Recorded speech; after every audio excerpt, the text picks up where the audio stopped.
Mesdames, Messieurs, bonjour. Désolé de cet inconvénient qui s'est produit, mais qui est dû aux précautions nécessaires pour assurer la sécurité de tout le monde. Et nous commençons donc ce séminaire qui a une structure en deux volets, comme vous le voyez.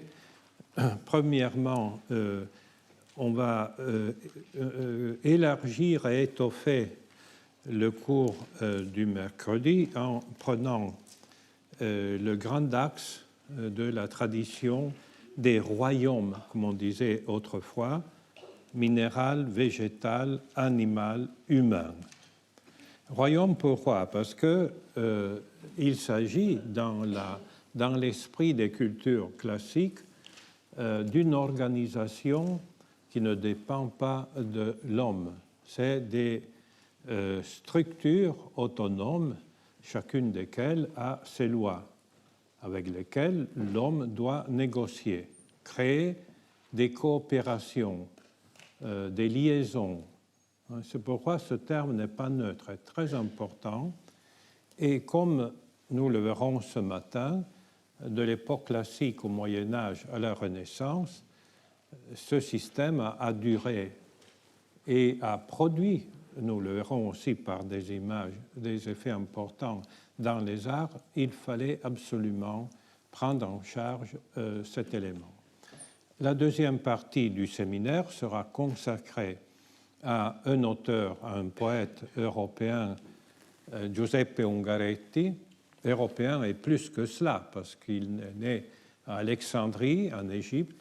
Il a fait ses études à Paris, il est rentré en Italie, il est parti en Amérique latine.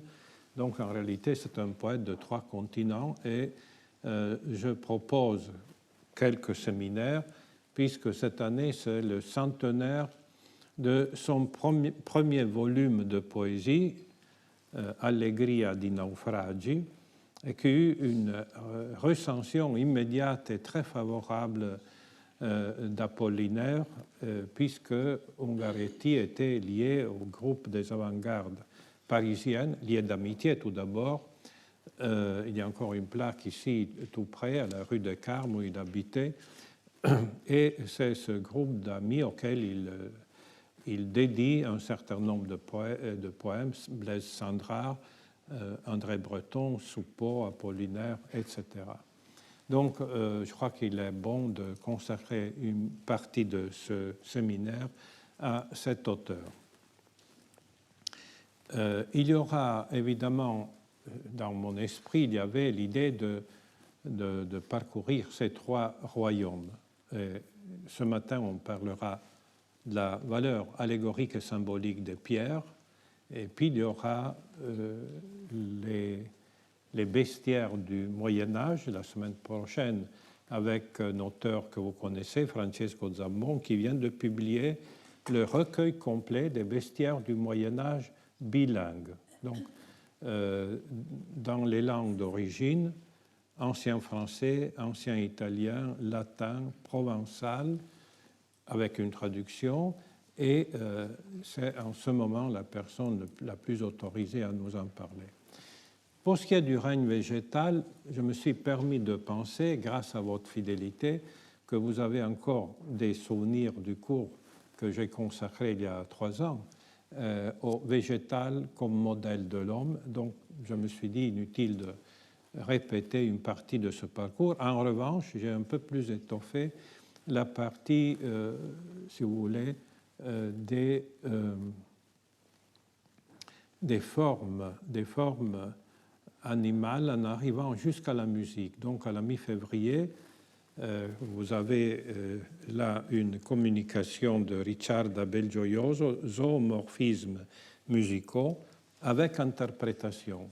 Grâce à la générosité de nos régisseurs, il y aura un module qui sera enlevé et il y aura donc une interprétation. C'est une excellente pianiste, mais très savante, professeure, qui va nous parler de cela au XXe siècle. Et puis, au moins un élément qui concerne le règne de l'homme, c'est-à-dire l'histoire des emblèmes en forme de cœur, qui est quelque chose de très spécifique et très bon, exemplaire unique conservé à la bibliothèque Mazarine. Voilà donc un panorama de ce, je dirais, de ce parcours dans le symbolique qui concerne les royaumes. Pour commencer, donc, il faut aborder le premier étage de cette structure qui, à l'époque, n'était pas conçue comme une évolution de l'un à l'autre royaume. Et cet élément qui concerne au sens le plus large les pierres, les lapidaria, tout ce qui est lié au monde minéral, donnera des surprises, vous le verrez. Mais pour commencer, je vous lis simplement pour vous montrer la nature allégorique qu'il y a derrière ce thème, le commencement du livre 36 de l'histoire naturelle de Pline. Hier, nous avons lu le livre 9. C'est vraiment l'ouverture. Il reste, je le cite, il reste à parler des pierres, la plus grande folie de notre temps. Vous voyez qu'on a tout de suite le niveau symbolique qui démarre. Ce n'est pas un tas de pierres, mais c'est tout de suite un niveau symbolique. Lapidum natura restat, hoc est precipua morum insania, la plus grande folie de notre temps. Mais pourquoi les pierres sont une folie pour notre temps?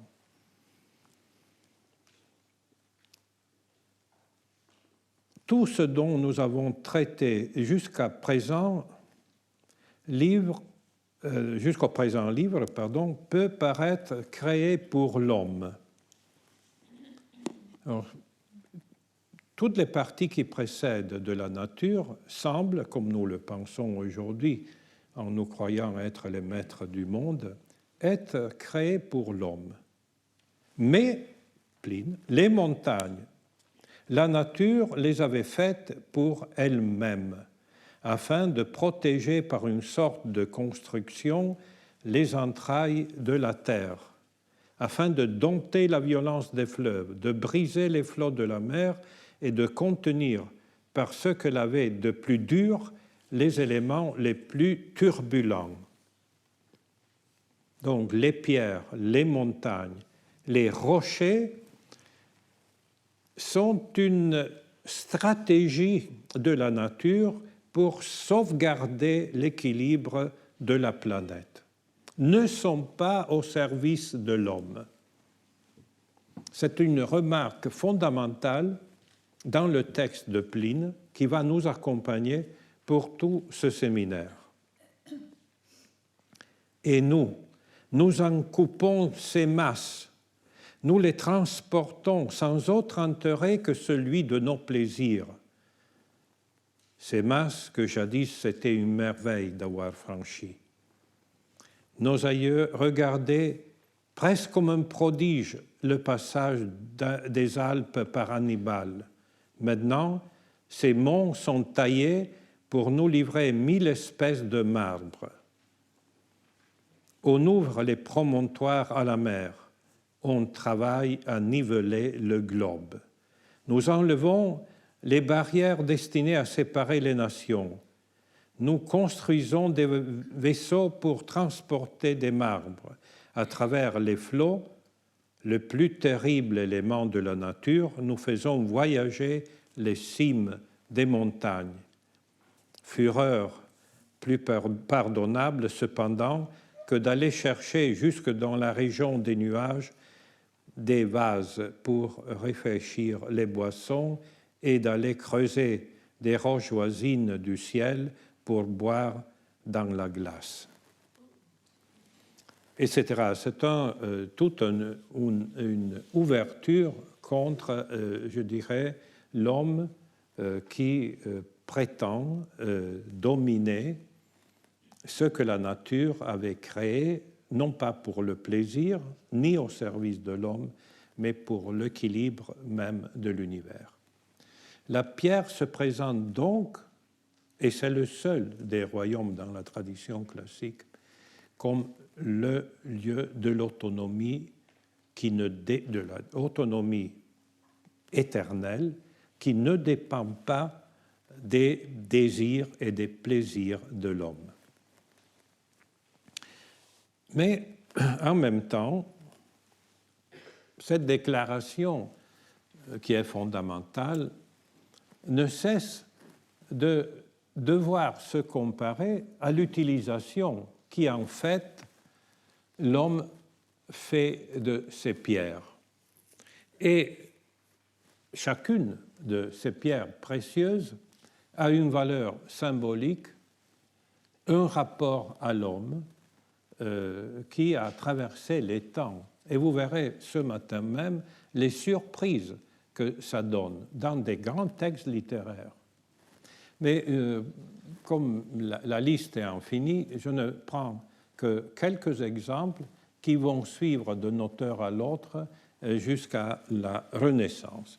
Et je vous citerai ici le cas spécifique dans l'histoire naturelle au livre 32, le cas spécifique du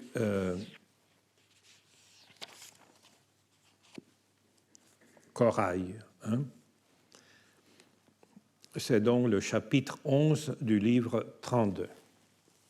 Autant nous attachons de prix aux perles de l'Inde, desquelles nous avons suffisamment parlé, c'était un peu avant, au livre 9, autant les Indiens en attachent au corail. Dans le fait, c'est l'imagination des peuples qui fait le prix de ces choses. Voilà un élément, j'ai choisi ce passage, le corail, non seulement parce que, comme vous le savez, il y a toute la mythologie de cette exception du corail qui se présente d'une certaine manière comme une forme végétale, mais qui devient après une espèce de pierre, de minéral très précieux. Mais parce que aussi, dans le commencement de ce long passage, que je ne lirai que partiellement, Pline dit « c'est l'imagination des peuples qui fait la valeur des pierres ». Donc, comme vous le voyez, il y a toujours cette espèce de tension, de double mouvement. D'un côté, revendiquer l'autonomie de la nature, qui a bâti ses remparts pour défendre l'équilibre de ce qui est stable par rapport à ce qui est flottant, les tempêtes, les vagues de la mer, les océans, etc. Mais d'autre part aussi, le constat en réalité que c'est l'imagination des peuples et non pas nécessairement la nature en tant que telle qui fournit cette conscience et même cet imaginaire des pierres. Dans le fait, c'est l'imagination des peuples qui fait le prix de ces choses. Il vient, il est vrai, du corail dans la mer Rouge, mais plus noir que le nôtre. Dans le golfe Persique, on nomme le corail Yassé. Le plus estimé se trouve dans le golfe Gallique, autour des îles Stéchades, et aussi à Gravic, devant Naples. À Érythre, il est très rouge, mais tendre, et pour cela à peu de prix. Le corail, à la configuration d'un arbrisseau, il est de couleur verte. Les baies qu'il porte sont blanches et molles sous l'eau. Au dehors, elles deviennent aussitôt dures et rouges et ont l'apparence et le volume de cornouilles. On dit, et voilà qu'on passe aux propriétés, c'est un terme que nous retrouverons constamment, on dit qu'il suffit de le toucher pendant qu'il est encore vivant pour le pétrifier et que pour cette raison, on cherche à le prévenir, l'arrachant avec un filet ou le coupant avec un fer bien aiguisé. Voilà, donc J'ajouterai encore, on estime surtout celui qui est le plus rouge et le plus rameux, qui n'est ni raboteux ni pierreux, et de notre côté, sans vide ni trou. Voilà donc ce mouvement entre la stabilité de la pierre et l'imagination des peuples. Je pourrais continuer, mais comme le parcours est long et nous avons commencé en retard, je viens au grand texte du Moyen Âge qui résume et, je dirais, établit à jamais pour les hommes de l'époque la valeur de ces pierres. Est le poème des pierres précieuses de Marbode, l'un des grands auteurs du Moyen Âge. Et là aussi, nous allons lire quelques exemples en commençant par le corail. Vous verrez que je dirais, l'imaginaire est constant. Et là, on pourrait ouvrir déjà une parenthèse, puisque nous allons nous orienter vers la pensée de Caillois, pour remarquer qu'en réalité, vous le verrez, l'imaginaire est plus stable que l'arbitraire des mots qui s'usent.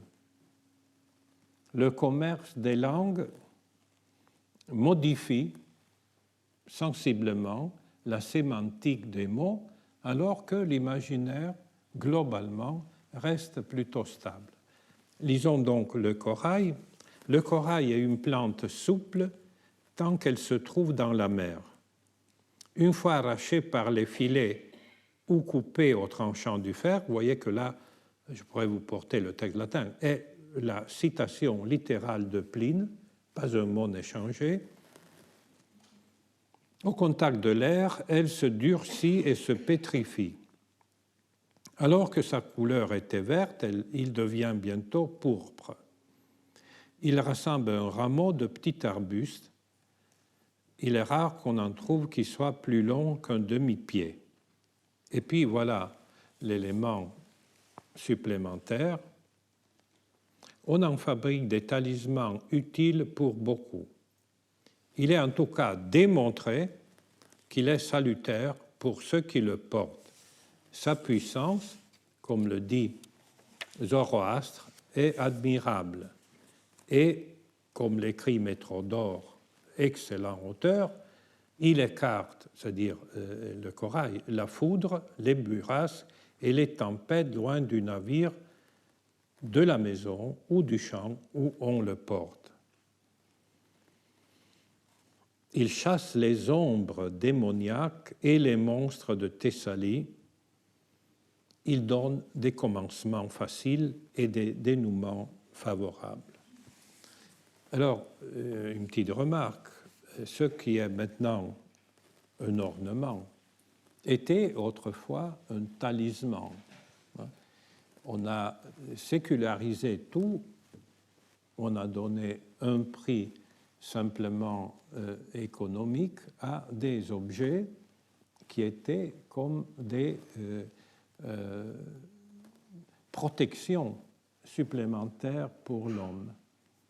Pourquoi, par exemple, les femmes de l'Antiquité avaient des bijoux en corail, mais précisément, puisqu'il est toujours question d'histoire d'amour, pour avoir des commencements faciles et des dénouements favorables, etc. Toutes les pierres ont cette propriété, n'est-ce pas? Et je voudrais continuer en vous lisant encore quelques éléments, pas beaucoup, mais nous verrons vite à leur valeur littéraire. En commençant, alors je lis encore l'onyx parce qu'on le trouvera chez Caillois. L'onyx suspendu au cou ou attaché au doigt fait surgir les âmes des morts et provoque toutes sortes de cauchemars pendant le sommeil. On dit qu'il faut saliver on dit qu'il fait saliver exagérément les enfants. Ce sont encore les Arabes qui nous donnent cette pierre. Elle passe pour exister sous 5 espèces. Elle tire son nom du mot grec onyx, ongle. Et si tu as de la sarde avec toi, l'onyx ne peut te nuire. Alors, je l'ai lu parce qu'il n'y a pas seulement des pierres favorables, mais il y a aussi des pierres qu'il faut éviter, ou des pierres défavorables. Et pour neutraliser leur influence négative, il faut mettre une autre pierre à côté. Et donc, l'onyx doit être absolument lié à la sarde, autrement, nous aurons des cauchemars pendant la nuit. C'est pourquoi, du reste, on défendait autrefois d'avoir des bagues d'onyx. Donc ça, c'était malheureux. Mais passons de ce niveau à un niveau plus important, c'est-à-dire la valeur symbolique des pierres. C'était autrefois un thème important dans la critique littéraire, et aujourd'hui, ce thème, ce registre, est un peu délaissé. Et c'est pourquoi je me permets de vous citer 2 exemples fondamentaux pour les classiques de notre culture occidentale. Prenons Marbode, le saphir. Le saphir convient très bien au doigt des rois. Son éclat est extraordinaire. Il rassemble au ciel limpide. Retenez cette formule, il rassemble au ciel limpide. Pour ses vertus et sa beauté, il n'est inférieur à aucune pierre. La plupart des gens l'appellent pierre des Syrtes ou syrtite, parce qu'on le trouve mêlé au sable libyen près des Syrtes lorsque le flot s'est retiré après que la mer a été agitée. Mais le meilleur est celui que produisent les mines. On assure que jamais ils ne se laissent traverser par le regard. La puissante nature l'a doté d'un si grand prestige qu'à juste titre on l'appelle pierre sacrée, retenez aussi cette formule, pierre sacrée et gemme des gemmes. En effet, il vivifie le corps et garde les membres intacts. Celui qui le porte ne peut être victime d'aucune tromperie. Il domine l'envie et n'est ébranlé par aucune peur. Cette pierre, affirme-t-on, fait sortir de prison les enchaînés, ouvre les portes verrouillées et défait les liens simplement en les touchant. Elle rend Dieu favorable et attentif aux prières. Et ça continue, mais je m'arrête là. Vous avez vu, il y a 4 éléments qui nous mettent en alarme herméneutique. Il rassemble au ciel limpide, c'est une pierre sacrée, fait sortir de prison les enchaînés et rend Dieu favorable et attentif aux prières.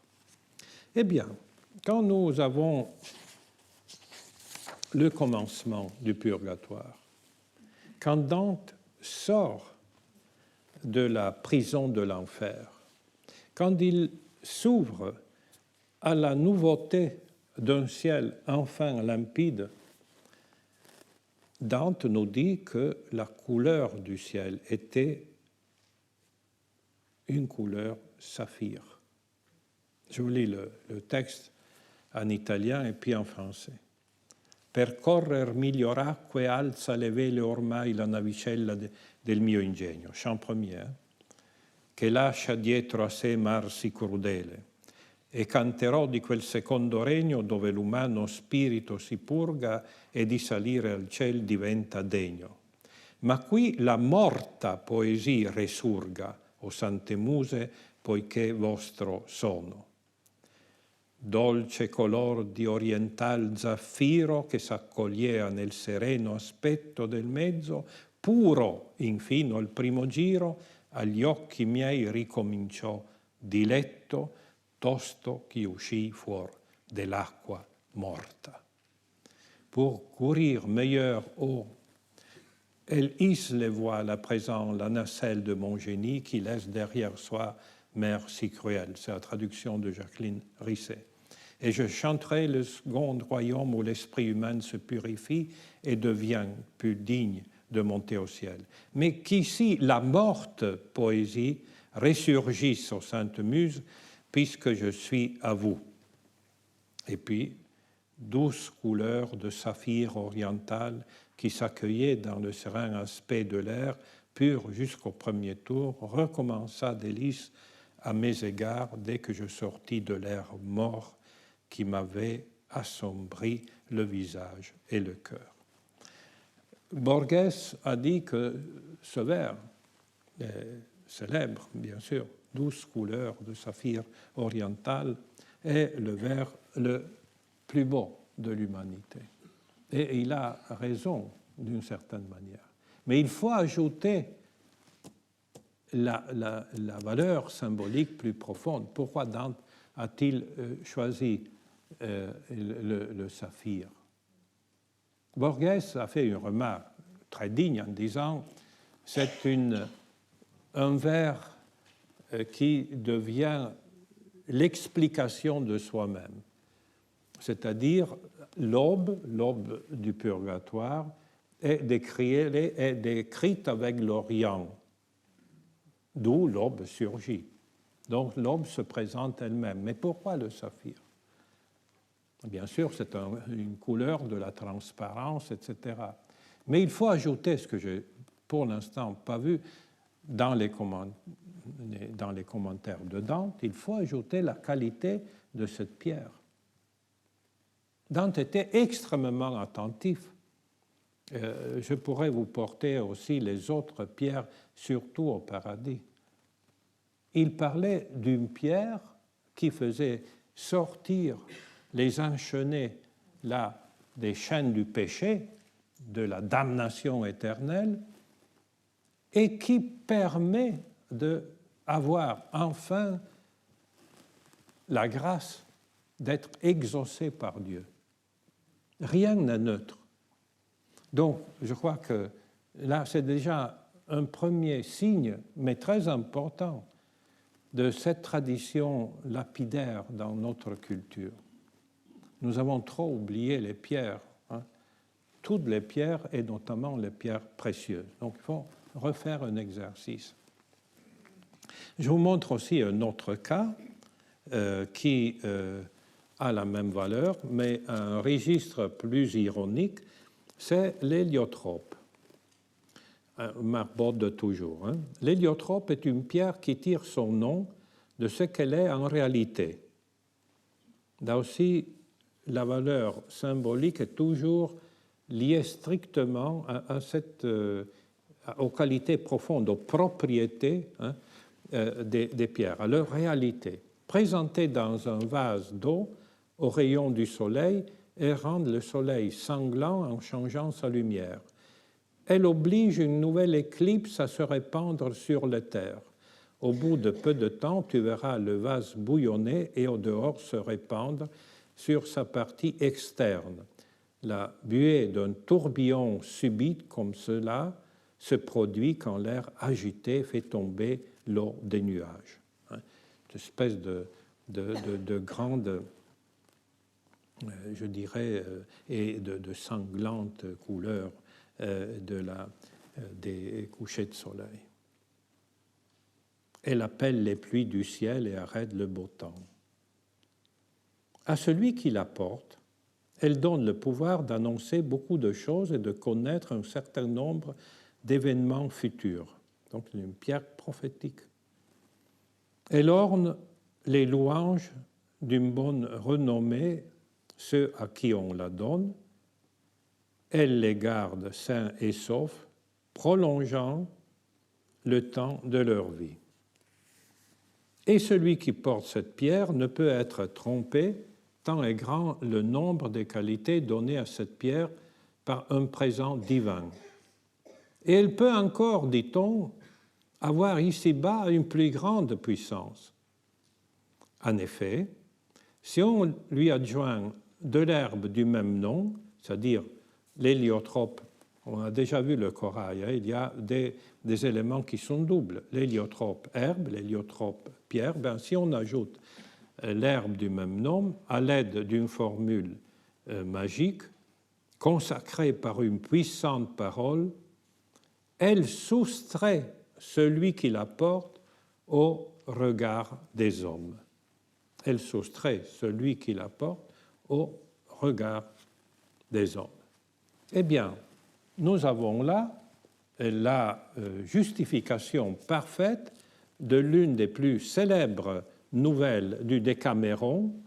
Dans la 8e journée, la 3e, je vous lis la légende, Calandrin, Lebrun et Bouffalmac descendent le long du Mougnornet en essayant d'y trouver l'héliotrope dont nous venons de parler. Calandrin croit l'avoir trouvé et rentre chez lui chargé de pierres, en pensant être invisible, nous le verrons. Sa femme, le Morigène, Courroucé, il l'abat et raconte à ses compagnons ce qu'ils savent mieux que lui, parce que c'était évidemment une blague de ses compagnons. Mais il faut lire le passage. Donc ses amis voient Calandrin un jour en l'église de Saint-Jean, le voyant occupé à regarder les peintures et bas-reliefs du tabernacle situé sur l'autel de la dite église et placé là peu de temps auparavant. Donc, Calandrin paraît ici non pas un idiot, quelqu'un qui est sans instrument critique, au contraire, il est en train de se mettre à jour des arts par rapport aux arts de son temps. On dit bien que ce tabernacle avait été placé là peu de temps auparavant. Mais ses amis pensent qu'il est le bon moment de le distraire de cette espèce d'éducation trop formelle. Et Tominé pensa que le lieu et le moment se prêtaient à son intention. Il prévint l'un de ses compagnons de ce qu'il comptait faire et tous deux s'approchèrent de l'endroit où Calandrin seul était assis. Faisant mine de ne pas le voir, ils se mirent à disputer entre eux des vertus de plusieurs pierres dont Tominé parlait aussi pertinemment que s'il eût été un fameux et savant lapidaire. C'est vraiment le cas de Marbode. Calandrin, ayant tendu l'oreille à ses propos, se leva au bout d'un moment et voyant qu'il ne s'agissait pas d'une confidence, il se joignit à eux, ce qui plut fort à Tominé. Comme ce dernier poursuivait son propos, Calandrin lui demanda où pouvaient se trouver ces pierres douées de telles vertus. Tominé, et c'est ici la grande nouveauté de Boccace. Lisons ce passage. Hein. Ça montre bien qu'on est passé à un autre niveau du symbolique. Tominé répondit que la plupart se trouvaient à Boustifay, ville des Basques, dans une contrée qui s'appelait Bien jouir. Vous voyez, donc c'est Tominé qui veut jouir, bien jouir de cette blague, de cette espèce de, comment dirais-je, de filet qui est préparé pour prendre la bonhomie de Calandrin. Mais ce bien jouir est vrai aussi au niveau que nous retrouverons chez Rabelais. C'est l'un des passages qui prépare Rabelais. Donc, dans une contrée qui s'appelait Bien jouir, où l'on l'attache les vignes avec des saucisses. C'est exactement le pays de Cocagne. On y avait une oie pour un denier et un oison par-dessus le marché.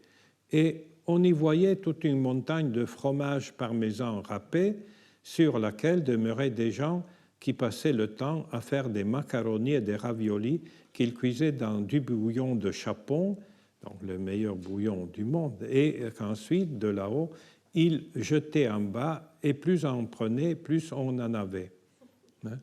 Voilà. Tout près de là courait un ruisselet de grenache du meilleur qui se fût jamais bu, sans qu'il se mêlait une goutte d'eau. Voilà. Alors, cette pierre qui se trouve dans le pays de Cocagne a la vertu extraordinaire, précisément, de rendre invisible. Et Calandrin, qui est pauvre, mais qui souhaiterait être au pays de Cocagne, pense, là je vais vous résumer parce qu'elle n'est pas si ingénue que cela, pense que s'il peut devenir, grâce à l'héliotrope invisible, il pourrait aller au banc des changeurs de monnaie, arracher tout ce qu'il trouve et enfin se payer le luxe du voyage pour aller au Pays Basque où il y a le pays de Cocagne.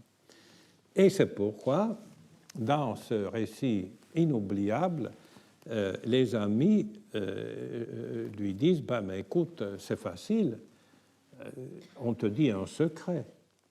Il n'est pas nécessaire de courir jusqu'au Pays Basque. Dans certains endroits bien cachés du Mugnone, c'est un petit ruisseau qui est encore à Florence, près de la Fortezza d'Abasso, là tu en trouveras et alors tu seras heureux. Et bien sûr, ils vont avec lui et lui montrent comment trouver ces pierres. Ce sont évidemment des grandes et immenses pierres, très lourdes. On lui dit d'écarter les petites, de sorte qu'il est vraiment accablé sous le poids de ces pierres qu'il veut cacher chez lui et en utiliser après petit à petit. Sauf que, comme il n'est pas du tout invisible, quand il arrive chargé de pierres, au lieu d'avoir fait son travail et d'avoir porté le fruit de ce travail à son épouse le gronde, il dit « Mais qu'est-ce que tu fais avec ces pierres inutiles, etc. Qu'est-ce que tu as fait au lieu de travailler? On n'a même pas de quoi mettre sur table un morceau de pain. » Et Calandrin se voit complètement désavoué et donc il tape son épouse, il y a toute une bagarre entre eux et évidemment le jour d'après il va raconter cette histoire sur à ses amis sur la très modeste culture de son épouse qui n'a aucun horizon, etc. Et comme ça, c'est l'une des trois nouvelles consacrées à Calandrin. Alors, vous voyez que l'art de Boccace est extraordinairement riche. Il y a Marbode d'un côté, l'héliotrope, donc la vertu est conservée, mais conservée désormais à un deuxième niveau, un niveau d'ironie qui ne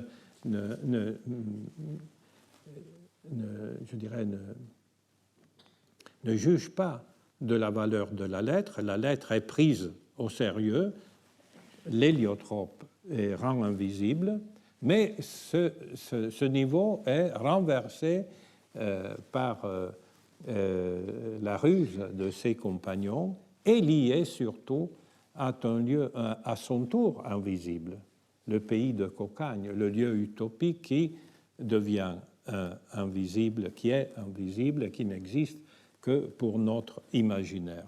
Et je crois que là, nous avons la naissance, d'une certaine manière, de l'époque moderne. La lettre des traditions est conservée, mais leur fonction est renversée dans un autre ordre qui est désormais l'ordre utopique, l'ordre de Cocagne. On pourrait continuer, mais c'est juste pour vous dire que cette tradition est bien solide et nous retrouvons cette tradition même encore à la Renaissance. Je ne vous cite qu'une réécriture étoffée de Marbode au commencement du XVIe siècle. On dit toujours la Renaissance est une renaissance critique. Il y a la naissance de la philologie, Lorenzo Valla, Erasme, oui, tout ça est vrai. Mais l'imaginaire n'est pas réglé par la philologie.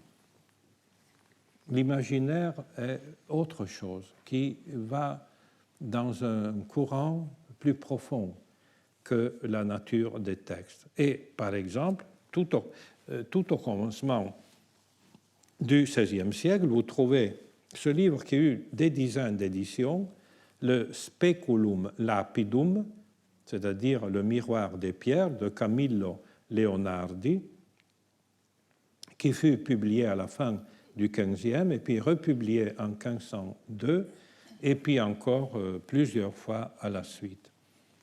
Ce qui explique du reste ce monde merveilleux et magique du Roland de Boiardo. Bien, dans ce Speculum, nous trouvons au chapitre 1er du premier livre un paragraphe qui nous dit, le troisième, tertium in notificando qualis sit forma substantialis lapidum. Donc, le troisième chapitre sera consacré à expliquer quelle est la forme substantielle des pierres. Alors, vous avez un adjectif qui vient de la théologie ou de la métaphysique du Moyen-Âge, la forma substantialis, mais qui est appliquée aux pierres. Dans le chapitre à côté, quelle soit la causa effectiva sive generativa lapidum, c'est-à-dire quelle est la cause primaire qui produit les pierres. On prend, je dirais, la tradition philosophique aristotélicienne surtout, de la matière à la forme du Moyen-Âge pour expliquer la nature des pierres. Quartum capitulum erit de loco generationis lapidum, d'où les pierres sont engendrées. Puis les accidents qui font la diversité des pierres.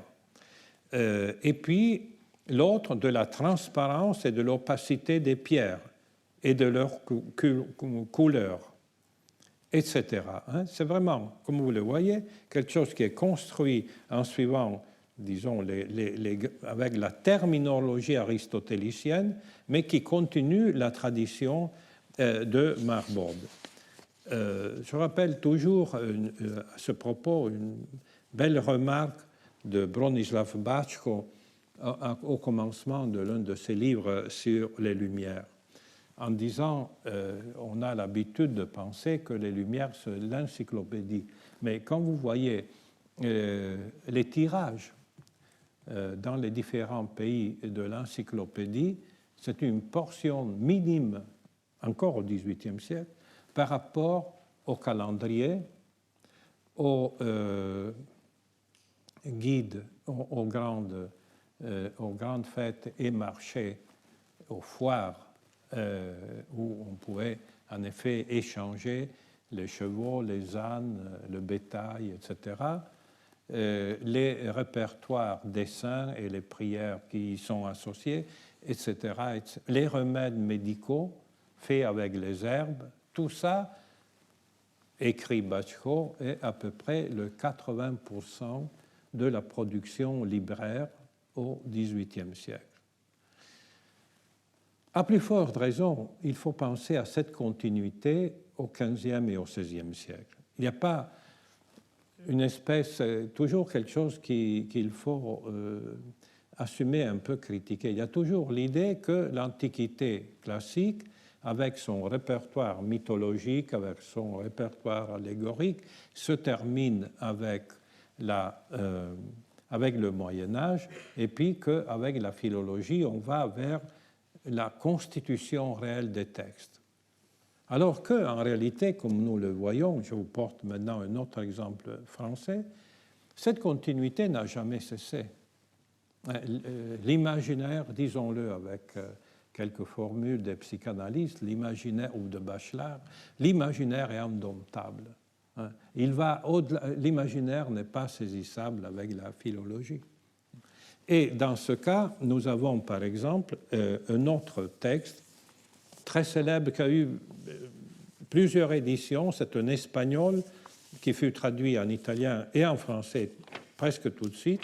Ce sont les diverses leçons de Pierre Messi, Pedro Mexia, gentilhomme de Séville, avec 3 dialogues du dit auteur sur des mémorables histoires mises en français par Claude Gruge et publiées à Lyon à la fin du XVIe siècle. Eh bien, dans ces diverses leçons, nous avons dans la 5e partie toute une série de remarques qui concernent les pierres précieuses, leurs propriétés, leurs qualités, comment il faut les porter, comment il faut s'en défendre pour les pierres qui ne sont pas nécessairement favorables, et ça prend une 60aine de pages, n'est-ce pas?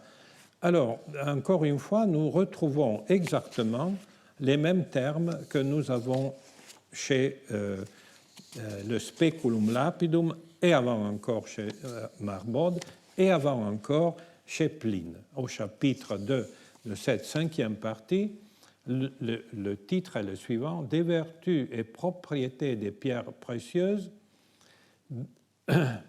et d'où procède la vertu qui est des anneaux magiques. Et cela, je n'ai pas le temps ici de vous le proposer, mais nous ramène aux anneaux magiques des 2 grands romans, le Roland amoureux et le Roland furieux, que nous avons lus, que nous avons peut-être lus, que nous devons lire de la tradition du XVe et XVIe siècle, les anneaux magiques. Même quand tout le reste est perdu, la tradition des anneaux magiques reste encore. Vous voyez, il y a une continuité. On pourrait dire que cet imaginaire a nourri le roman et que les romans vont nourrir les traités de la fin du XVIe. C'est ce que nous avons déjà remarqué au premier cours avec les mots de Foucault. L'analogie gouverne les rapports entre les mots et les choses.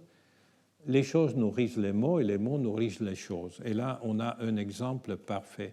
À la fin du XVIe, on a encore de cette tradition des pierres précieuses l'anneau magique, mais non pas seulement dans le sens que cet anneau magique est fait de pierres qui peuvent rendre invisibles, c'est-à-dire l'héliotrope, nous sommes vraiment dans le cas de l'héliotrope, mais parce qu'au lieu de parler d'héliotrope, comme chez Boccace, on parle d'anneau magique parce que cette formule a été retenue par 2 grands poèmes qui sont déjà traduits en français depuis longtemps, et surtout parce que c'est cet imaginaire du roman qui va nourrir maintenant la tradition des pierres précieuses. Vous voyez, c'est un magnifique exemple de la continuité des mots et des choses, qui aurait plu, je crois, à Michel Foucault.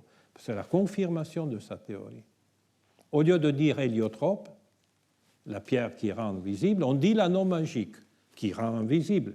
Mais ça vient des romans, de 2 grands romans, et notamment de l'Arioste, et va nourrir la nouvelle théorie, ou plutôt les souvenirs de cette théorie, dans les leçons de Mexia, de Messi, dans la traduction française. À ce sujet, et pour venir à la contemporanéité, et avant de lire ensemble le grand texte de Marguerite Yourcenar, L'homme qui aimait les pierres, c'est-à-dire Roger Caillois, je vais vous donner une confirmation extraordinaire de ce que nous venons de lire, du fait que là, vous avez... Vous le voyez également. Voilà, vous avez un texte, enfin une pierre qui a été étudiée par Roger Caillois, et c'est précisément une pietra paesina, c'est-à-dire ces pierres qu'on trouve dans les collines autour de Florence et qui, taillées, vous montrent déjà des paysages. Elles sont des paysages, on les appelle pietra paesina, c'est-à-dire pierres fournissant des paysages. Eh bien, cette pierre, vous voyez, elle est là comme une espèce de coucher de soleil, il y a des cavernes, des fissurations. Sur cette pierre, un peintre du XVIe a dépeint Astolphe sur le cheval ailé qui va libérer du dragon la princesse qui est nue sur un rocher, un écueil, hein, et qui descend avec le cheval ailé pour la libérer. Et alors, vous voyez ici, il y a le passage magnifique de Roger Caillois dans l'écriture des pierres. Caillois nous dit précisément qu'il s'agit d'un récit sur un récit. L'homme non seulement imite la nature, mais y ajoute sa manière de narration. Les plus belles, à mon sens, de ces œuvres se cachent dans un petit musée méconnu de Florence. Maintenant, c'est plus connu qu'à l'époque, très justement nommé Opificio de Pietre Dure, atelier des pierres précieuses, car il est en effet atelier au moins autant que galerie. Il s'agit de tableaux de dimension réduite. Les plaques des paésines dépassent rarement une cinquantaine de centimètres et peint avec art, précision et vivacité. Ils remontent tous à la première moitié du XVIIe siècle. 4 d'entre eux illustrent des épisodes du Roland furieux. Un autre présente Sainte Madeleine au désert. Le plus savant, inspiré de la Divine Comédie, montre Dante et Virgile visitant l'enfer. Alors, vous avez ici Dante et Virgile, et là, la pierre paesina montre des ruines, des décombres, le désordre de l'univers, et le peintre a mis des flammes rouges pour montrer qu'on est vraiment au cœur de l'enfer. Les flammes rouges ressortent sur l'ocre foncé aux arborescences noires que le corps nu des damnés parsème en même temps de taches blêmes. Il existe comme une connivence manifeste entre les étages du royaume souterrain des supplices et la genèse d'une pierre extraite elle-même des profondeurs du sol et torréfiée à la chaleur de quelques brésiers inhumains. Ce n'est plus caprice de peindre, exploitant un curieux support. Il y a cette fois rencontre entre le sujet et une matière qui, pour ainsi dire, emporte démonstration. Passage magnifique de Caillois. La pierre est elle-même le produit de cet enfer des entrailles de la nature sur lequel le peintre a reproduit l'enfer des hommes. Ce qui est fondamental chez Caillois est la nécessité profonde de la réalité symbolique portée par les pierres. Et avant d'avancer dans la lecture de ce grand texte, je voudrais, dont la liaison est faite entre l'anneau magique de Pedro Mexia et les pietre paesine dépeintes avec l'épisode du Roland furieux, je voudrais vous lire avec vous, c'est les 2 grands auteurs du XXe siècle. C'est le discours, comme vous savez, quand on est élu à l'Académie française, on doit tisser l'éloge de celui qui vous a précédé dans le fauteuil où vous êtes élu. Et le cas a voulu, fort heureusement, qu'un grand écrivain comme Marguerite Yourcenar fut élu à la place de Roger Caillois, dont elle tissa l'éloge le 22 janvier 1981. Le texte se retrouve entièrement dans les œuvres de Caillois, un quarto Gallimard, en ouverture. C'est un texte extrêmement beau, et d'où je tirais ces 2 pages, mais je voudrais au moins vous lire quelques passages. C'est surtout lorsque nous approchons de ce qui allait être pour Caillois le suprême objet d'amour et d'étude, c'est-à-dire les pierres, que de lointaines harmoniques répondent à ces émouvants derniers livres. En pensant au dernier livre, elle pense un peu à la formation de Bataille. Je vous résume ce texte magnifique. Quelqu'un qui naît autour du né au sens je dirais, de l'érudition, autour du collège de sociologie, donc les études autour du sacré.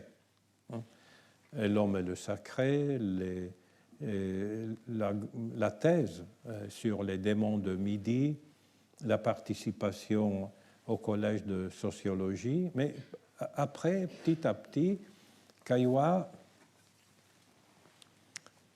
cherche à représenter, pour ainsi dire, ou alors le grand texte sur le mimétisme animal, etc., à retrouver quelque chose de plus solide, de plus stable, au-delà des variations et du mimétisme entre les différents royaumes, y compris l'homme.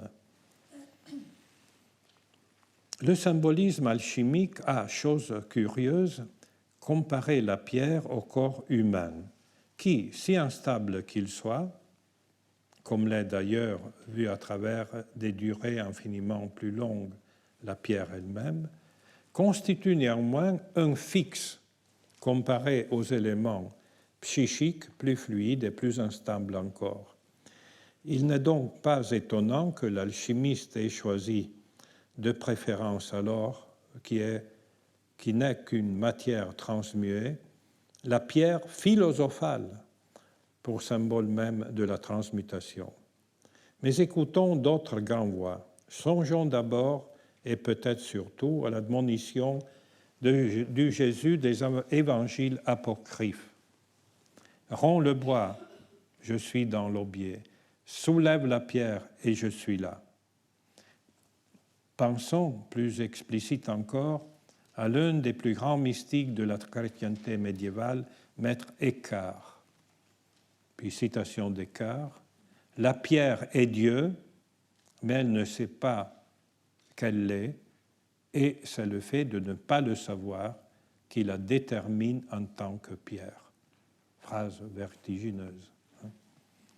Il y a aussi des passages de cette même nature chez Silésius. Souvenons-nous de Piranèse, qui semble parfois, bien plus que le monument antique qu'il gravit, chérir le bloc originaire lui-même. La pierre délitée par le temps, dévorée par la végétation, ignorante à jamais des grands petits événements humains qui l'ont marquée ou se sont succédés autour d'elle. Tournons-nous vers Goethe, si appliqué à l'étude des pierres qu'une variété des gemmes porte son nom, la goethite. Et on rêve, souhaitant pour Caillois un honneur semblable, une nomenclature où figurerait la cailloise. À Goethe, vieillissant, se plaisait à dire « Laissez le vieil homme jouer avec les pierres ». Souvenez-vous de ce passage « Laissez le vieil homme jouer avec les pierres » quand nous arriverons à bonne foi. Pensons à propos de l'auteur de Mythe et l'homme et de l'homme et le sacré, à l'antique Mitra, Dieu né du rocher. À ce que m'assure une des meilleures amies de Dag Hammarskjöld, cet homme d'État qui fut non seulement l'admirateur de Saint Jean Perse, poète également cher à Caillois, mais aussi l'un des plus poignants mystiques de notre temps, aurait fait établir dans le bâtiment new-yorkais des Nations Unies un oratoire ne contenant qu'une puissante masse de minéral de fer, le fer encore dans son état géologique, gisement et veine au sein de la roche originelle. Il faut visiter ce lieu à l'entrée du Palais des Nations Unies à New York.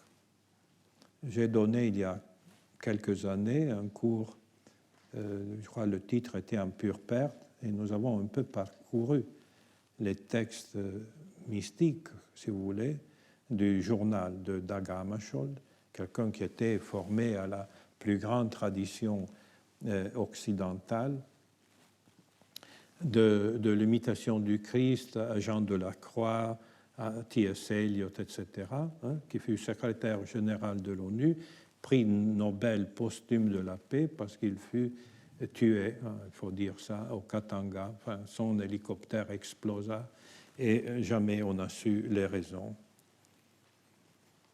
Dag Hammarskjöld, cet homme harcelé par les conflits éphémères et récurrents, factices et mortels, de l'ère de l'acier et de l'arme atomique, venait recomposer en soi un peu de silence et de sérénité devant le bloc immémorial, plus ancien que les usages qu'on a fait de lui et encore innocent. C'est une page vertigineuse. Jursenar, Kaiwa, Hammarskjöld. C'est vraiment l'un des grands chemins, des grandes pistes pour le XXe siècle. Laissons passer le XXIe et au XXIIe, vous verrez que cette géographie va revenir. C'est ce qui restera de ce siècle malheureux que nous venons de quitter. En présence de cette humanité, sentie plus que jamais comme précaire, en présence même de ce monde animal et végétal dont nous accélérons la perte, il semble que l'émotion et la dévotion de Kaiwa se refusent. Il cherche une substance plus durable, un objet plus pur. Il le trouve dans le peuple des pierres, le miroir obscur de l'obsidienne, vitrifié, voici des milliers de siècles, à des températures que nous ne connaissons plus. Le diamant qui est encore enfoui dans la terre, etc. Je vous laisse lire. C'est un texte magnifique pour lequel je vous propose seulement le passage final. Là, c'est une description de description. Prenons seulement le paragraphe final de cette péricope. Il existe d'impossibles grimoires naturels que n'ont écrit ni les hommes ni les démons et qui semblent préfigurer la passion qu'a l'homme de signifier et de mémorialiser jusqu'au bout. Dans les archives de la géologie était déjà présent, disponible pour des opérations concevables, le modèle de ce qui sera plus tard un alphabet. Voilà pourquoi l'écriture des pierres, c'est la formule de Roger Caillois. Et prenons la conclusion de Marguerite Yourcenar. Une telle méditation est une ascèse. Son premier résultat est l'humilité. Je crois que là, on est vraiment dans l'essence profonde de la nature humaine. La pierre, dans sa stabilité, dans sa durée, oblige l'homme à un acte de révérence face à sa propre précarité. Son premier résultat est l'humilité. Il y a peu de pierres dans les évangiles, mais il y a une qui est extraordinairement dans le registre de ce que nous venons de lire. Le Fils de l'homme n'a même pas une pierre sur laquelle poser sa tête le soir. Un passage court, mais extraordinaire, n'est-ce pas? C'est l'une des rares fois où la pierre devient l'emblème même de l'incarnation.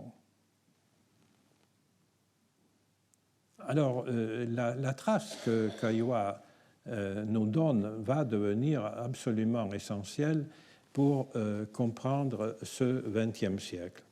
Et je me permets de vous lire encore quelques passages des pierres de Caillois. Il y a un recueil dont le titre est Pierre. Et il y a le chapitre d'ouverture, argument, dont le titre est Morphologie générale des minéraux.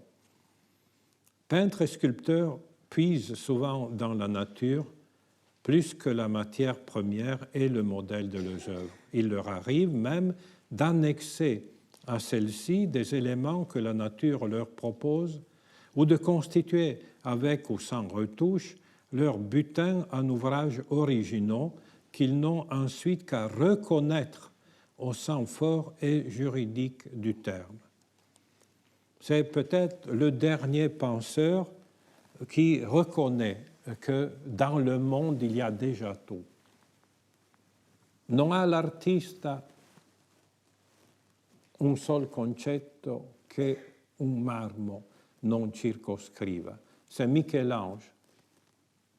Quelle que soit la pensée, le concept qu'un artiste peut concevoir, tout ça est déjà inséré, est déjà inscrit dans un marbre. Il faut simplement le reconnaître et le faire sortir. C'est le magnifique modèle médiéval du Liber Naturae. Dans le livre de la nature, tout est déjà inscrit et tout est déjà écrit. Et nous devons simplement reconnaître, faire des actes de reconnaissance dans le double sens, reconnaître pour remercier, pour s'émerveiller. Et nous sommes passés d'une tradition d'émerveillement à une tradition de dominaison. Ce qui fait que nous n'avons plus l'émerveillement, mais nous sommes constamment assoiffés. La nature n'est plus, je dirais, le miroir, le speculum naturale, le miroir de la nature dans lequel nous retrouvons la beauté des formes du monde, auquel l'artiste ajoute une touche, ou même pas, enlève simplement les impurités, comme Michel-Ange dans ses lettres prétend faire.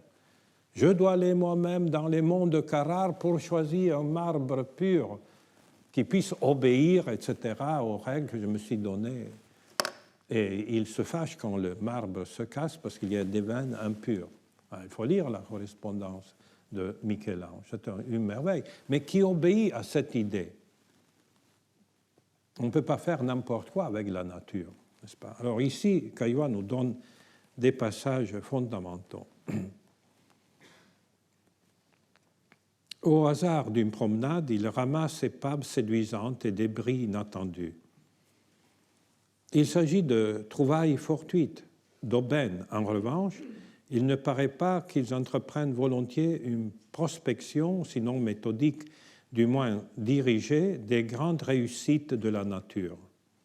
En outre, ils recherchent la surprise plutôt que la beauté, l'informe ou le difforme plutôt que la forme achevée qui demeurait leur apport personnel, leur apanage. L'homme qui se donne la tâche de parfaire ou d'améliorer la nature. J'imagine, au contraire, une quête ambitieuse qui, loin de se contenter d'objets de rencontre, s'efforcerait de réunir les plus remarquables manifestations des forces élémentaires, anonymes, irresponsables, qui enchevêtrées composent la nature. C'est un art tellurique, si vous voulez. Et puis, il y a toute l'explication des pierres. Je n'ai malheureusement pas le temps de lire, mais je vous renvoie encore une fois à ce que nous avons lu chez Marbode. Il y a l'onyx, le jaspe, jaspe 2, etc. Je vous lis simplement juste le commencement pour vous donner aussi le sens de la qualité de cette écriture. Une description qui s'inscrit dans l'humilité est une description qui est obligée de suivre les contours, de ne pas imposer une perspective. Je ne sais pas si vous avez le souvenir dans cette salle de la leçon il y a quelques années de Franco Farinelli, qui montra, avec beaucoup de courage, parce que ce n'est pas la Vulgate, comment la naissance de la perspective introduit dans cette espèce d'humilité de suivre le cours de la nature une volonté de dominaison de l'œil humain qui crée maintenant des géométries à partir d'un point de lecture. Et là, c'était du prospectus des Innocenti à Florence, n'est-ce pas? D'une certaine manière, il avait raison.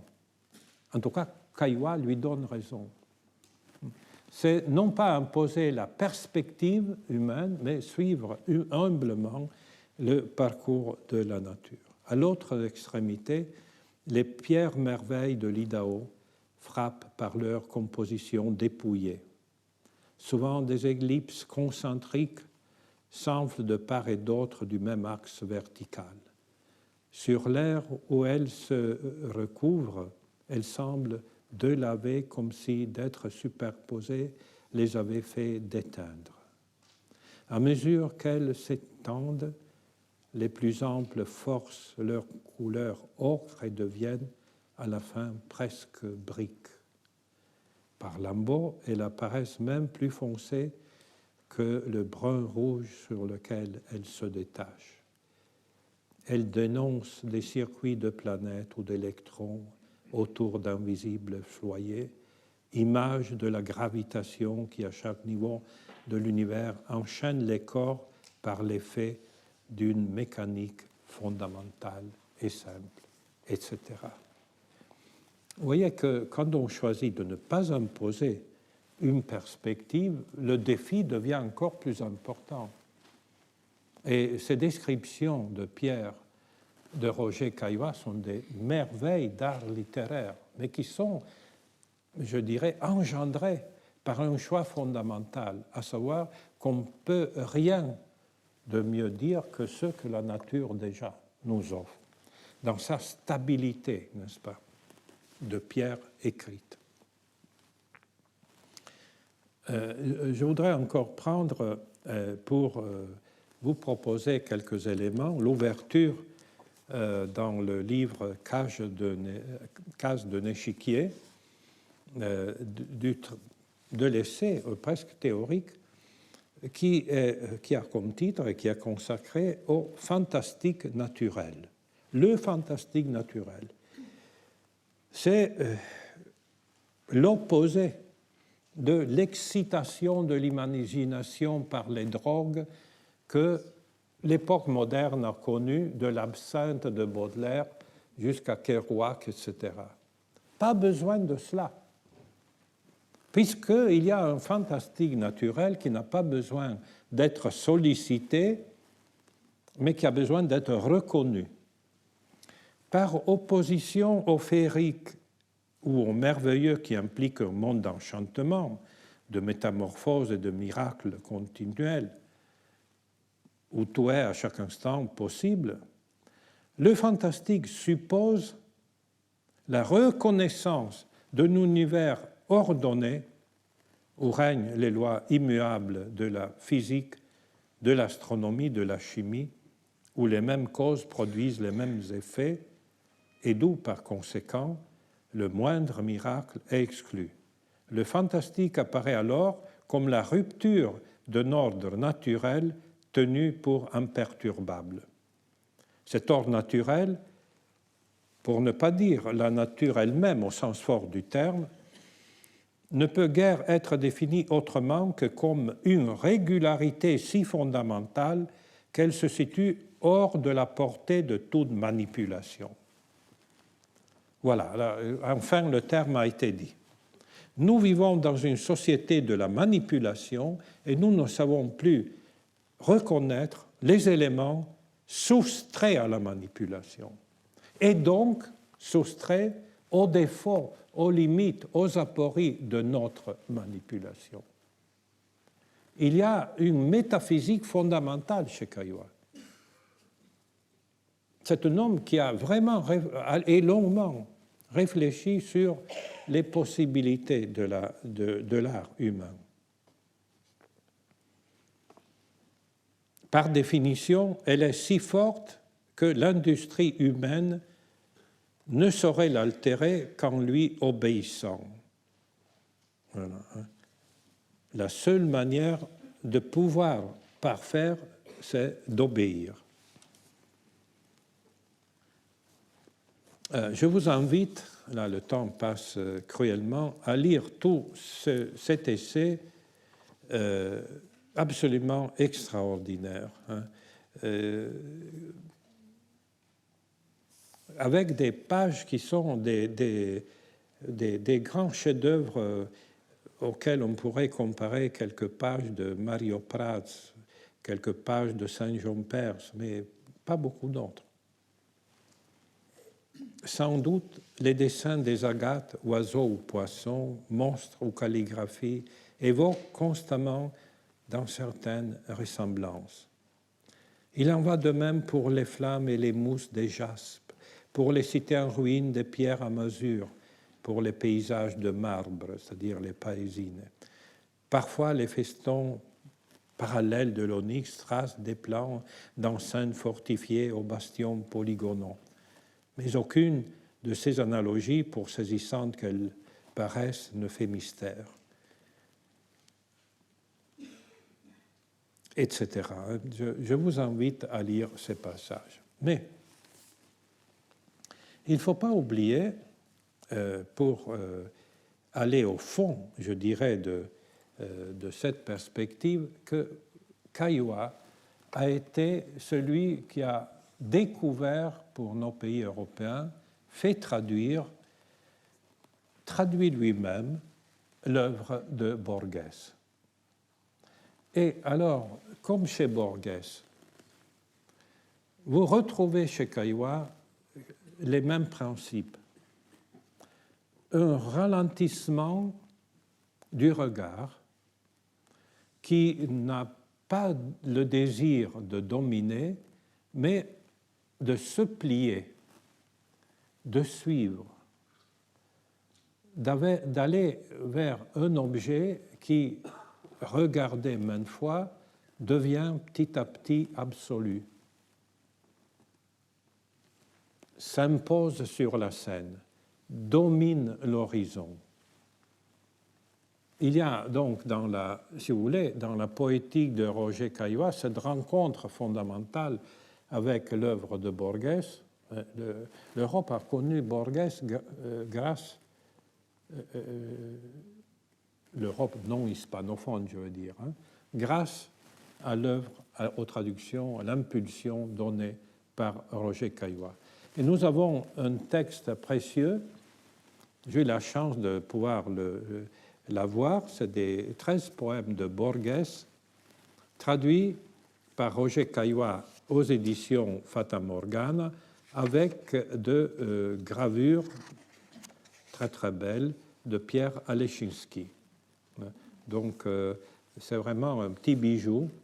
Et là, je voudrais vous lire le processus si vous voulez, de méthode ou de poétique qui est à la base de ce ralentissement obéissant, mais qui permet alors, grâce à cela, non pas d'imposer un regard, mais de faire émerger une sorte de substance. C'est la traduction d'un poème qui n'est pas apparemment parmi les plus célèbres, mais qui mérite de l'être, de Borges, Une clé à East Lansing. Soy un llave de limado acero, etc. Je ne lis que la traduction, sauf s'il y a un terme espagnol qu'il faut mettre en relief. Il y a un au moins. Je suis une clé d'acier poli. Hier, nous avons terminé avec le chant du styrène. Aujourd'hui, nous avons une clé d'acier poli, les objets dans leur présence. Mon profil irrégulier n'est pas arbitraire. En espagnol, mi borde, mes bords irréguliers, mi borde irregular no es arbitrario. Je dors mon vague sommeil dans une armoire que je ne vois pas, attaché que je suis à un porte-clés. Il est une serrure qui m'attend. Une seule. La porte est de fer forgé et de dur cristal. De fer forgé et de dur cristal. Nous allons déjà vers Boiardo, vers l'Ariosto, que Borges a si bien commenté. Ariosto y los árabes, l'un des grands poèmes. De l'autre côté se trouve la maison, cachée et réelle. En haut, dans la pénombre, les miroirs déserts voient les nuits et les jours et les photographies des morts et le mince hier des photographies. Ce vers est prophétique. La photographie, au sens classique, n'existe plus. El tenue ayer de las fotografías. La poésie est toujours prophétique. C'est l'un des poèmes plus émouvants pour moi de Borges, si bien traduit. En haut, dans la pénombre, les miroirs déserts voient les nuits et les jours et les photographies des morts et le mince hier des photographies. Un beau jour, je ferai jouer la peine et pousserai la pesante porte. Quelle est cette porte? Comme elle est de cristal, est-ce que c'est la porte du paradis? Est-ce que c'est la porte éternelle de Kafka? Cette porte n'était ouverte que pour toi. Tu n'es pas entré, elle se ferme à jamais. Vous voyez, les littératures se suivent l'une à côté de l'autre. Voilà, donc vous avez la présence de ces objets qui va créer une géographie profonde du XXe siècle. Et je voudrais terminer par quelque chose qui nous introduit aux pierres foisonnantes d'Yves Bonnefoy. C'est une réflexion de Caillois que nous trouvons dans un autre livre fondamental, Images du labyrinthe. Images du labyrinthe, vous savez, la manière de composer les livres de Caillois est très proche de la manière par laquelle Mario Paz composait et recomposait et faisait ses volumes. Vous trouvez des chapitres qui sont tout à fait cohérents dans un livre, mais vous les retrouvez un peu retouchés dans un autre. C'est toujours un jeu d'enchevêtrement, comme Caillois le dit. Eh bien, dans ces images de labyrinthe, l'un des chapitres plus importants, je vous dis les quelques textes, c'est des textes qui sont consacrés à Milstein, à Leschinski, à Picasso, etc., à Bosch et Dali, aux Tentations de Saint-Antoine. Mais le dernier chapitre est consacré à cette œuvre d'art, Les hommes de pierre de l'Arctique canadien. Eh bien, si nous prenons ce texte très long, je voudrais au moins attirer votre attention sur un élément qui est au centre pour raconter le sens de ces pierres, ces hommes de pierre. On les connaît pour les îles de Pâques, etc. En Asie centrale, j'ai souvent vu ces tas de cailloux que les caravaniers sont tenus d'accroître en y ajoutant une pierre et qui désigne soit une tombe, soit un lieu révéré, soit un simple signal pour le trajet à suivre. Les plus élaborés ont une base circulaire que des mains prévoyantes ont sans doute fabriquée pour éviter que ne finisse par les éparpiller le vent violent du désert. Sur le sommet de certaines de ces pierres flotte une guenille nouée à quelques bâtons. Jamais je n'ai entendu parler d'autres qui auraient représenté, quoi que ce fût, encore moins l'apparence humaine. Celle-ci, dès son origine, appartient à l'art. Gravée, modelée, sculptée ou peinte, les historiens de l'art la cataloguent et la commentent, qu'elle soit historique ou préhistorique. Mais ces pierres qui se font et se défont, auxquelles on est tenu d'ajouter à chaque fois, de contribuer à leur constitution, ces silhouettes anthropomorphes sont visiblement bâties lentement, à tâtons.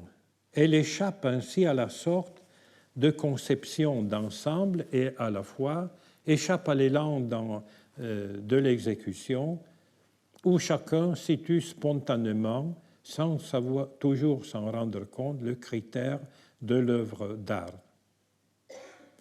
Ces pierres relèvent plutôt des châteaux de cartes ou de tours de dominos que construisent les enfants ou encore des épouvantails que les paysans plantent au milieu de leurs champs pour effrayer les oiseaux. Simplement, ils sont construits de pierre, avec beaucoup d'efforts et de soins, notamment en prenant garde de ne pas altérer le matériau employé, qui est lourd et résistant, sans le modifier ou le rectifier en rien, le laissant tout cru comme on l'a trouvé, en écartant que la terre et peut-être le menu lichen qui peuvent s'y être accrochés. Ces pierres tiennent par leur seule pesanteur. Nul ciment n'est employé. Voilà, ces pierres tiennent pour leur seule pesanteur. C'est presque, les années sont à peu près les mêmes, comme la pesanteur et la grâce chez Simon Weil. Quelque chose qui tienne par sa pesanteur, qui se refuse à l'intervention précaire et arbitraire de l'humain.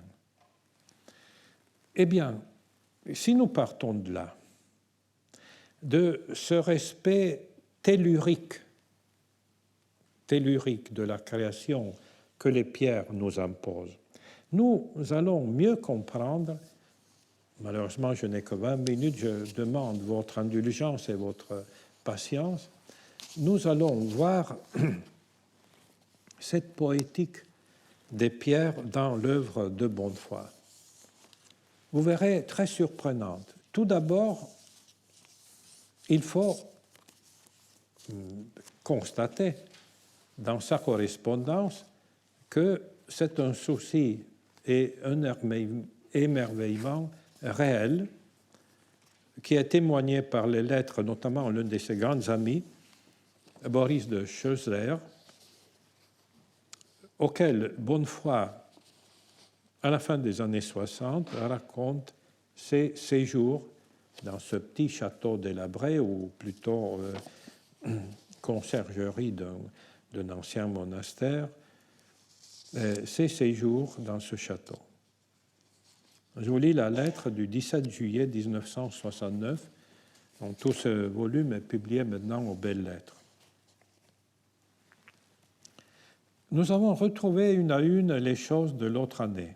C'était en 1966. Pierre ramassée, cage minuscule d'oiseaux achetée au marché de Sceaux pour bien la garder vide, pour ne pas mettre en cage des oiseaux, avec une petite amphore de terre cuite dedans. L'oiseau qui n'existe pas est très présent et je lui sens même une sorte de couleur. On a aussi sur une commode une sainte reliquaire habillée à la romaine, plutôt joufflue, effardée comme une dame de Nattier. Elle porte sa cavité à relique dans le sein et nous y avons placé des pierres en forme de cœur, comme une relique. Ce n'est pas un hasard. Plus encore, cela se trouve. J'oubliais de vous dire que le pays est plein de grandes pierres rondes, très lourdes, on dirait des pains laissés par des dieux. Non pas la manne qui est petite et qui se disperse, il faut avoir de l'autre manne pour le jour d'après, mais des pains laissés par les dieux. Ne prenez pas cela pour de la mauvaise littérature. Il est bien attentif à ce qu'il écrit. Avec un peu de temps ou la dissolution du temps, c'est comme cela qu'on finit pour voir les choses.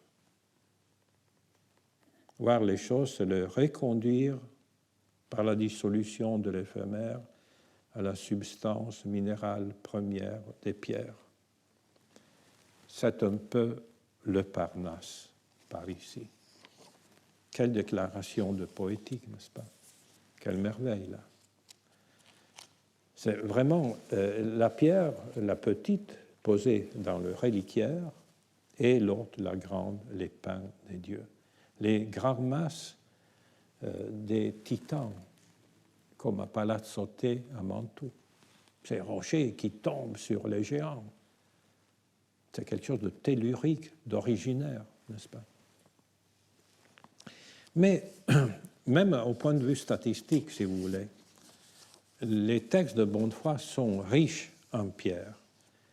Mais ce qui est surprenant, notamment dans la partie finale de la poésie de Bonnefoy, c'est-à-dire les planches courbes et leur présente, à partir donc de 2009 à sa disparition, hélas, il y a désormais 2 ans, ces pierres n'ont de pierre que le titre.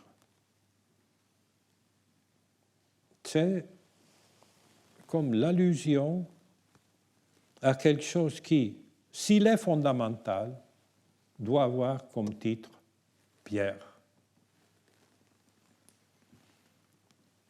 Et c'est surtout et souvent, quand on parle de pierres qui ne sont pas là, comme la cage de cet oiseau qui n'est pas présent, mais Bonnefoy dit de savoir même la couleur de cet oiseau.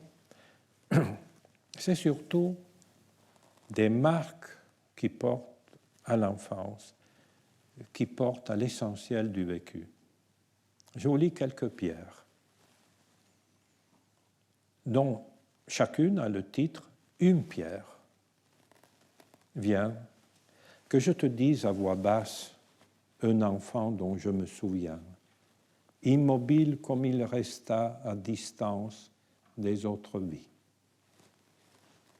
Il n'a pas rejoint au matin ceux qui jouaient dans les arbres à multiplier l'univers, ni couru à travers la plage vers plus de lumière encore.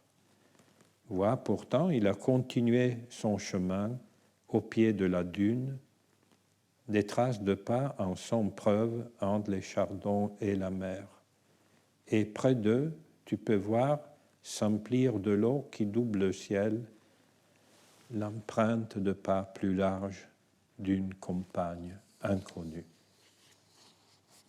Ce texte est particulièrement important parce qu'il est suivi, mais je n'ai pas le temps de lire, je vous renvoie à un autre poème fondamental, le mot ronce, dis-tu, c'est les termes que la petite Mathilde prononçait autour de son père. Donc, les 2 poèmes vont ensemble et ce sont en effet des moments d'identité forte. Une pierre. Ils aimaient ce miroir dont le cadre écaillé s'ornait encore des cornes d'abondance de l'âge d'or. 2 figures dansantes s'y faisaient face, ses épaules, ses ventres très nus, ses mains se touchaient, se traînaient, mais c'est vrai que les yeux ne se rencontraient pas. Ils ont placé le miroir dans la terre, sous la neige, comme du grain, comme l'épi du ciel qui doit pourrir longtemps dans la boue du monde. Alors, c'est vraiment la pierre qui conserve, cachée sous la terre, dans la boue du monde, cet épi de ciel. Vous voyez, l'objet pierre n'est jamais nommé, mais l'instance pierre qui doit conserver sous terre l'épi du ciel, elle est présente. Une pierre. J'ai toujours faim de ce lieu qui nous était un miroir. Vous voyez que les termes se suivent. Hein? Là, c'est un miroir qui est remis sous terre. Des fruits voûtés dans son nom, de sa lumière qui sauve. Et je graverai dans la pierre en souvenir qu'il brilla un cercle, ce feu désert. Au-dessus, le ciel est rapide, comme au vœu, la pierre est fermée. Le ciel est rapide, comme au vœu, la pierre est fermée. Que cherchions-nous? Rien peut-être. Une passion n'est qu'un rêve, ses mains ne demandent pas. Et de qui ama une image, le regard a beau désirer, la voix demeure brisée, la parole est pleine de cendres.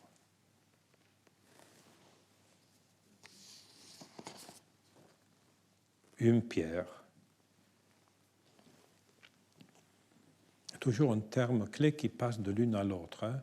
C'est presque, je dirais, un chapelet de petites pierres éternelles.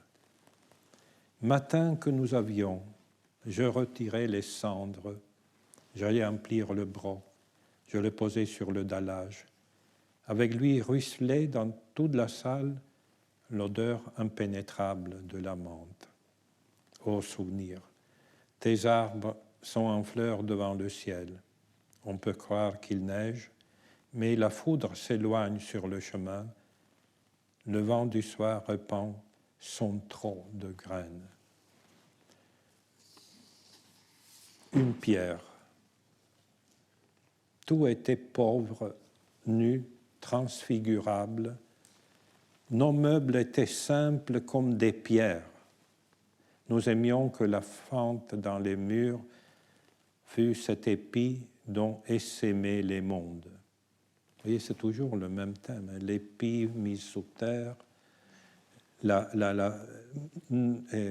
mêmes termes de Caillois, la pierre demande de l'humilité, et ici, nos meubles étaient simples comme des pierres, etc. Nuées ce soir, les mêmes que toujours, comme la soif. La même étoffe rouge dégrafée, imagine, passant, nos recommencements, nos hâtes, nos confiances.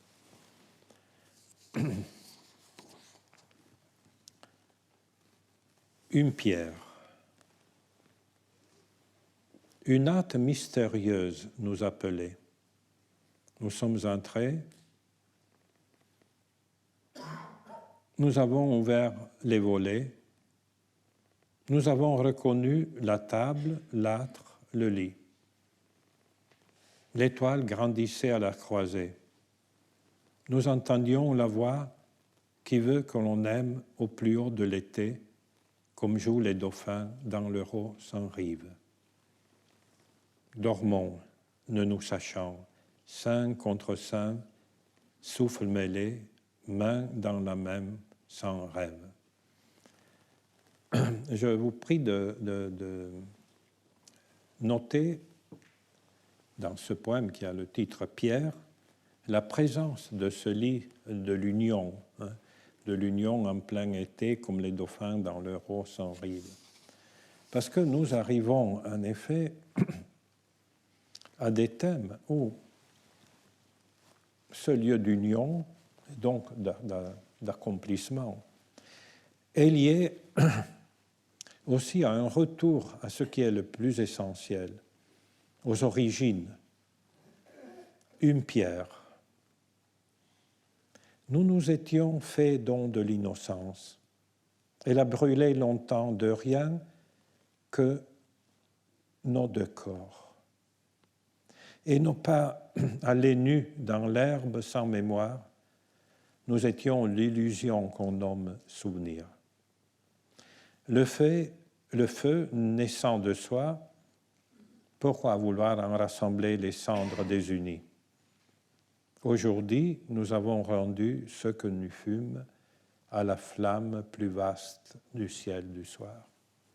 Vous voyez, il n'y a aucune pierre réelle, mais c'est cette espèce de chapelet de petits cailloux du vécu qui demeurent essentiels, éternels, immuables, hein, à la flamme plus vaste du ciel du soir. Une pierre. Plus de chemin pour nous, rien que l'herbe haute. Plus de passage à gué, rien que la boue. Plus de lits préparés, rien que l'étreinte à travers nous des ombres et des pierres. L'étreinte des ombres et des pierres. Mais claire cette nuit, comme nous désirions que fût notre mort. Elle blanchit les arbres, ils s'élargissent, leur feuillage du sable et puis de l'écume. Même au-delà du temps, le jour se lève. Une pierre.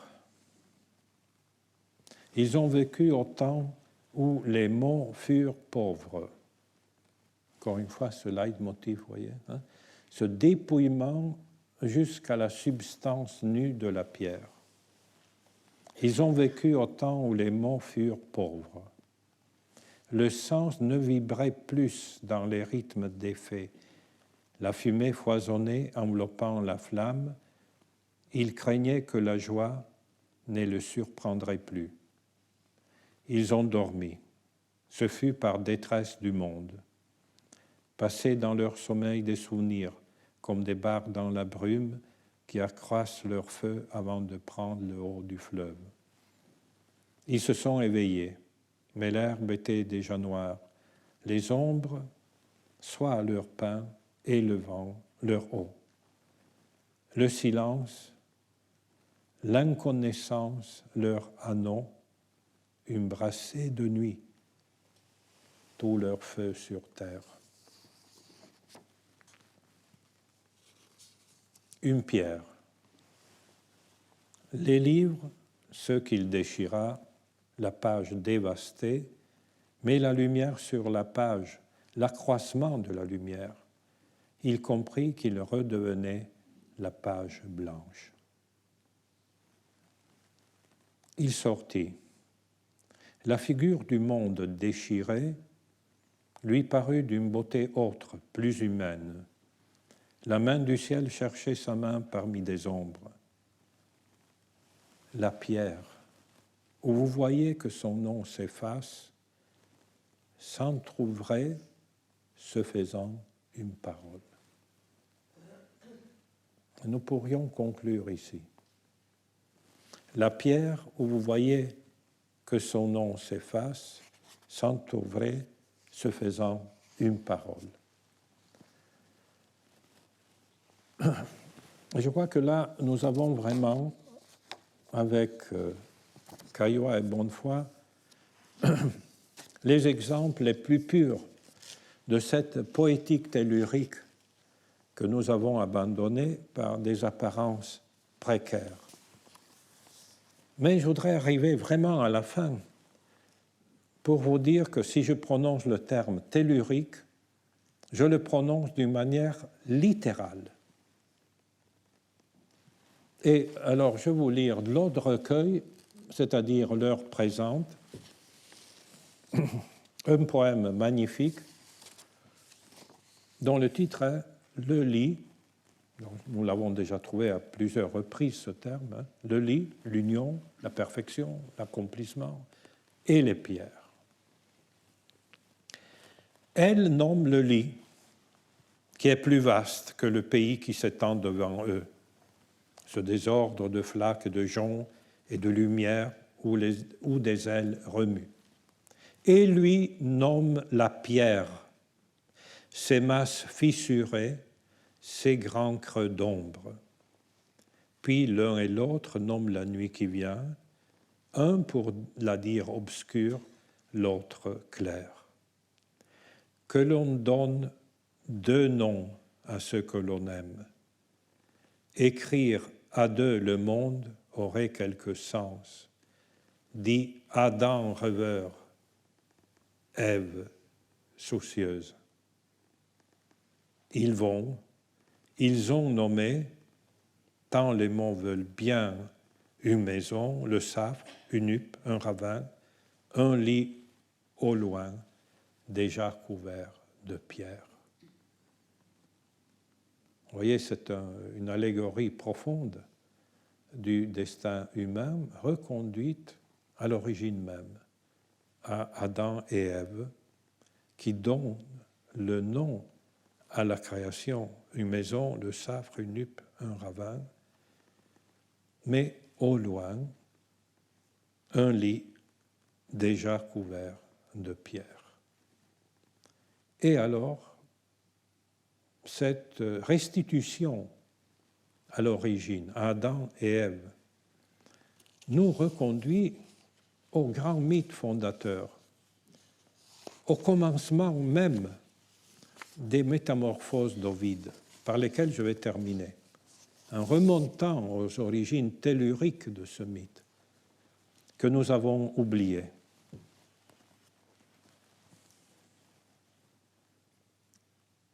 Je rappelle qu'il y a toute une mythologie chez les mystiques et chez Roland Barthes du caillou blanc. Là aussi, une perfection qui ne peut plus être ni tachée, ni changée, mais qui demande seulement d'être contemplée. Eh bien, dans ce commencement au livre premier, au vers 313-415, il y a le mythe célèbre de Deucalion et Pyrrha, hein, qui constate que la Terre, là les mythologies se retrouvent, il y a une espèce de naissance commune, se trouve face au déluge universel. Les hommes ont tous disparu, ils sont seuls sur terre. Ô ma sœur, ô mon épouse, seul reste de toutes les femmes. Nous avons une même origine. Nous fûmes unis par le sang, et ensuite par l'hymen, et maintenant le malheur resserre nos nœuds. Le soleil ne voit que nous deux sur la terre. Les flots ont englouti le reste des humains. Peut-être même notre vie n'est-elle pas encore en sûreté. Ces nuages suffisent pour m'épouvanter. Infortuné, quel serait ton destin si sans moi tu fusses échappé seul au naufrage général? Qui pourrait dissiper les craintes et calmer ta douleur? Ah, crois-moi, chère épouse, si les flots n'eussent pas respecté tes jours, les flots m'auraient aussi reçu dans leur sein. Que ne puis-je, à l'exemple de Prométhée, mon père, créer de nouveaux hommes et animer l'argile comme lui? Nous sommes à nous deux le genre humain, ainsi les dieux l'ont voulu, et nous seuls témoignons maintenant qu'il exista des hommes sur terre. Il dit, et tous deux pleuraient. Ils veulent sans délai implorer le secours des dieux et consulter les oracles. Ils se rendent ensemble sur le bord du Céphise, dont les eaux sont encore chargées de limon, mais qui déjà coule resserré dans son lit. Quand ils ont arrosé leurs têtes et leurs vêtements dans son onde sacrée, ils dirigent leurs pas vers le temple de Thémis. Le faîte en est couvert d'une mousse fangeuse. Les feux sacrés sont éteints sur les autels. Dès que leurs pieds ont touché le seuil du temple, ils se prosternent et, saisis d'un saint effroi, ils baisent avec respect le marbre humide. Si les dieux, disent-ils, se laissent fléchir aux prières des mortels, même terme chez Virgile, c'est une citation de Virgile, si leur courroux n'est point implacable, apprends-nous, ô Thémis, par quel moyen la perte du genre humain peut être réparée. Montre-toi propice et secourable dans ce grand désastre de l'univers. La déesse entendit leurs vœux et rendit cet oracle. Éloignez-vous du temple, voilez vos têtes, détachez vos ceintures et jetez derrière vous les os de votre grand-mère. Les os de votre grand-mère. Ils restèrent longtemps étonnés. Pyrrha, la première, rompt enfin le silence. Elle refuse d'obéir aux ordres de la déesse. Et d'une voix tremblante, elle la prie de lui pardonner. Elle craint, en dispersant les os de son aïeul, d'offenser ses mânes. Cependant, l'un et l'autre examinent ensemble avec attention les paroles ambiguës de l'oracle. Ils cherchent à pénétrer le sens mystérieux qu'elles enveloppent. Et enfin, Deucalion soulage par ces mots l'inquiétude de son épouse. Ou je me trompe, ou l'oracle ne nous conseille point un crime. La terre est notre main commune, et les pierres renfermées dans son sein sont les ossements qu'on nous ordonne de jeter derrière nous. Cette interprétation de l'oracle frappe l'esprit de Pyrrha, mais le doute accompagne encore son espérance. Mais enfin, là je résume, il décide de faire ce geste et ces pierres, aussitôt, s'amollissent, semblent devenir flexibles, revêtir une forme nouvelle. On les voit croître et s'allonger, et prenant une plus douce substance, elle offre de l'homme une image encore informe et grossière, semblable au marbre sur lequel le ciseau n'a ébauché que le premier trait d'une figure humaine. Les éléments humides et terrestres de ces pierres deviennent des chairs. Les parties plus solides et qui ne peuvent fléchir se convertissent en os. Ce qui était veine conserve sa forme et son nom. Aussi, rapidement, la puissance de Dieu change en homme les pierres lancées par Deucalion et en femme celle que jetait la main de Pyrrha. De là vient cette dureté qui caractérise notre race. De là sa force pour soutenir les plus rudes travaux. Et l'homme atteste assez quelle fut son origine. Vous voyez que le texte de Bonnefoy rejoint ce grand mythe fondateur de l'homme, l'homme venant des ossements de la terre, bien conservés à l'intérieur des montagnes, comme Pline le dit, le Pline que nous avons lu en premier. Et derrière les épaules, la tête voilée, parce qu'on est en présence des dieux, ces pierres s'amollissent et deviennent petit à petit des hommes. Voilà l'éloge de la pierre que je me suis permis de tisser aujourd'hui. Je reste fermement. Il y a un autre passage magnifique de Bonnefoy qui dit que dès qu'on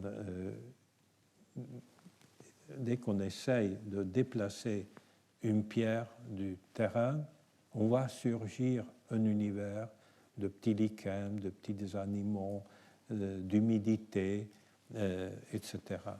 Une pierre resserre un univers. Voilà donc quel est le parcours que nous ferons dans ces 4 semaines. Pour terminer, avec ces zoomorphismes musicaux, les oiseaux de Messiaen, etc., pour vous montrer que il n'est pas nécessaire de trop parler de l'homme pour être heureux. Je vous remercie beaucoup.